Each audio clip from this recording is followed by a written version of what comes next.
Hello students, welcome back to the channel. अब हम इस वीडियो में स्टार्ट करने जा रहे हैं बिजनेस स्टडीज का चैप्टर नंबर 4।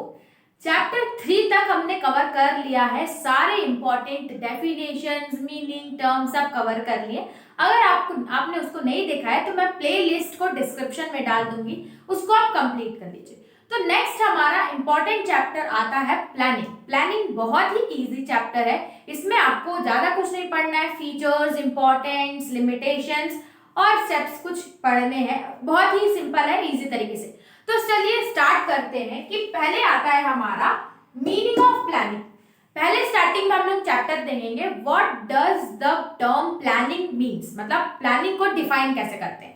अब अगर मैं आपको बोलूं कि अगर आपको कोई काम करना है तो आप पहले उसको प्लान करोगे ना। फॉर एग्जांपल, मैंने आपको ऑर्डर दिया कि आपको केक बनाना है, तो you will move towards the planning. आप प्लानिंग करोगे कि क्या क्या चीजें मुझे लगेंगी, असेंबल करनी पड़ेंगी, कैसे बनाऊंगी, किसकी हेल्प लगेगी, ये सारी चीजें।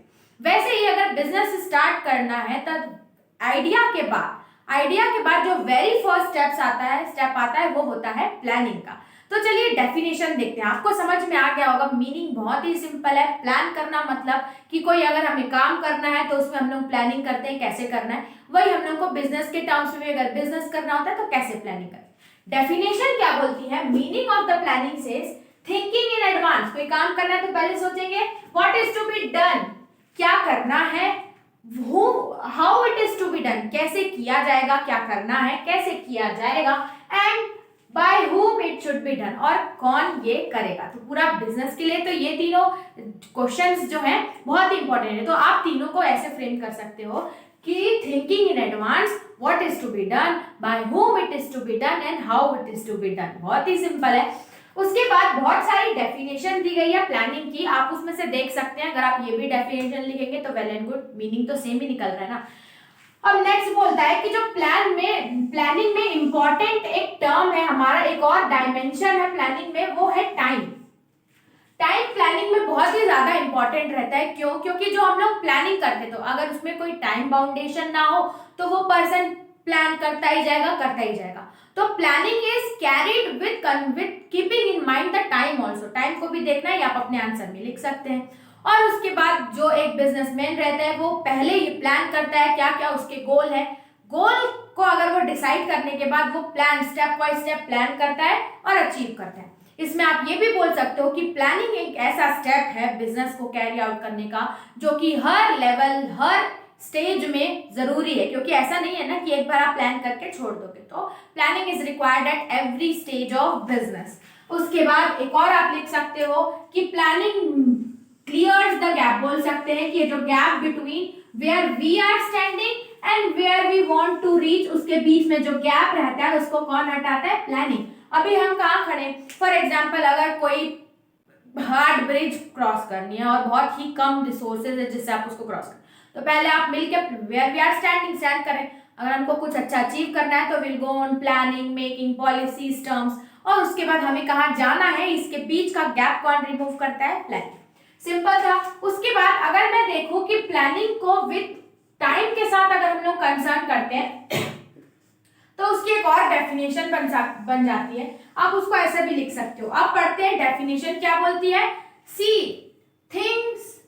Things objectives for given time period, formulating various courses of action.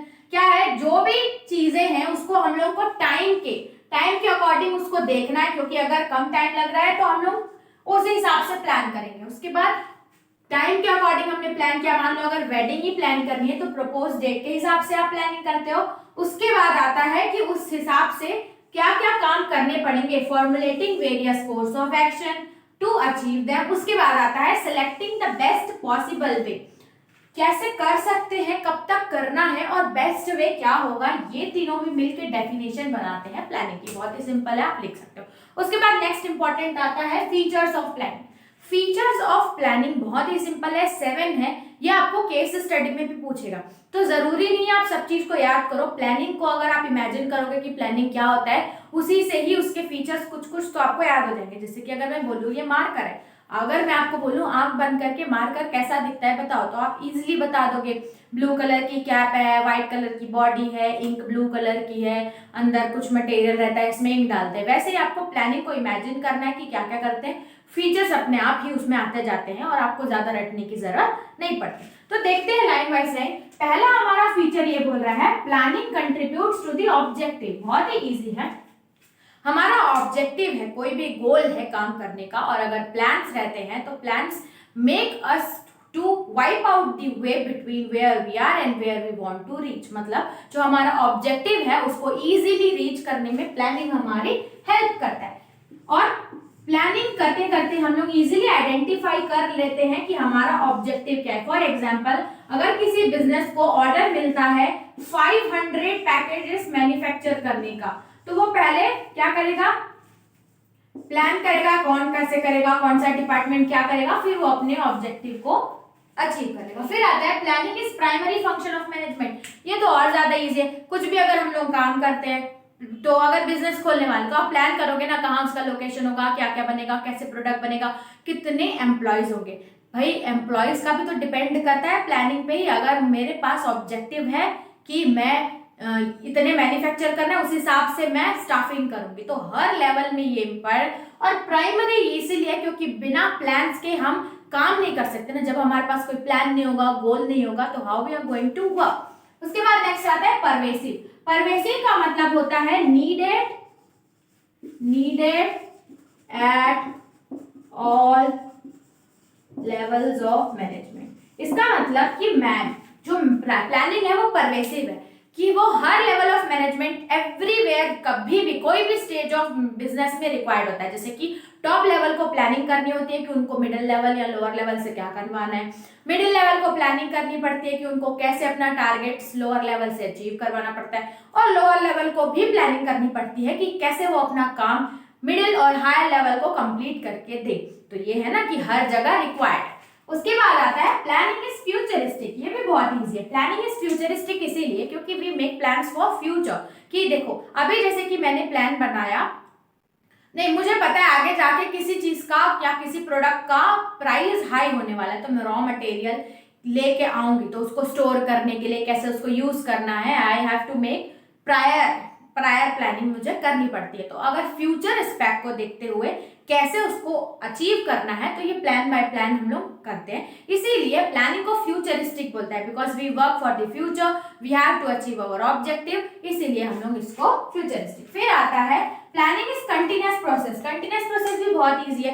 अगर आपको एक टारगेट मिला, आपने अचीव कर लिया, आप उसके लिए प्लान किया था। फिर सेकंड अगर आपको टारगेट मिलेगा, कोई भी बिजनेस अपॉर्चुनिटी मिलेगी या कोई भी आपको ऑर्डर मिलेगा, तो आप प्लान बनाओगे कि इसको कैसे अचीव करें। तो जरूरी नहीं है कि ये प्लान वन टाइम प्रोसेस रहता है, वो कंटिन्यूअस रहता है। फॉर एग्जाम्पल, अगर अभी बूम पीरियड है, मार्केट में बहुत ही अच्छा रेट चल रहा है, इन्फ्लेशन ज्यादा नहीं है, तो आप उस बूम पीरियड की प्लानिंग उस हिसाब से करोगे। धीरे से अगर रिसेशन आ गया तो रिसेशन पीरियड की भी प्लानिंग आपको करनी पड़ेगी। मतलब हर जगह कंटिन्यूअसली आपको प्लानिंग करती रहनी है if you are running a business. फिर उसके बाद आप planning involves decision making. Planning involves decision making. Every level of management हो, चाहे वो कहीं पे भी या कोई भी स्टेप हो, प्लानिंग का decision is must. We have to take a better decision कि स्टाफ कितने रिक्वायर्ड होंगे, how much raw material we are going to need, कितने रॉ मटेरियल, कितने staffs, what future plans we need. तो planning अगर हम लोग कर रहे हैं तो डिसीजन लेना पड़ेगा ना। फॉर एग्जांपल, अगर एक प्रोडक्ट है, दूसरा प्रोडक्ट है, if you are making plans, तो हम लोग को दोनों में से डिसीजन लेना। वैसे ही है, एम्पल ऑफ डिसीजंस प्लानिंग के प्रोसेस में लेने पड़ते हैं, इसलिए हम लोग बोल सकते हैं प्लानिंग इन्वॉल्व्स डिसीजन मेकिंग। बहुत ही सिंपल।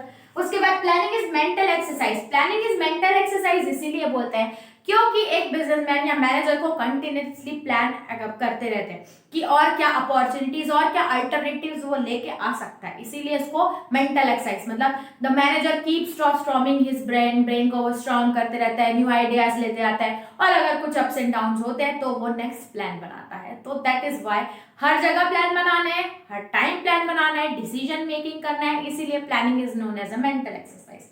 तो ये हमने डिस्कस किया first part of the chapter, यानी कि प्लानिंग का meaning of planning and features of planning या कैरेक्टरिस्टिक्स बोल सकते हैं। तो चलिए चलते हैं नेक्स्ट पार्ट में और देखते हैं कि इंपॉर्टेंस ऑफ प्लानिंग क्या है। लिंक आपको डिस्क्रिप्शन में मिल जाएगा। And if you like the channel, do if you like my video, so do subscribe the channel.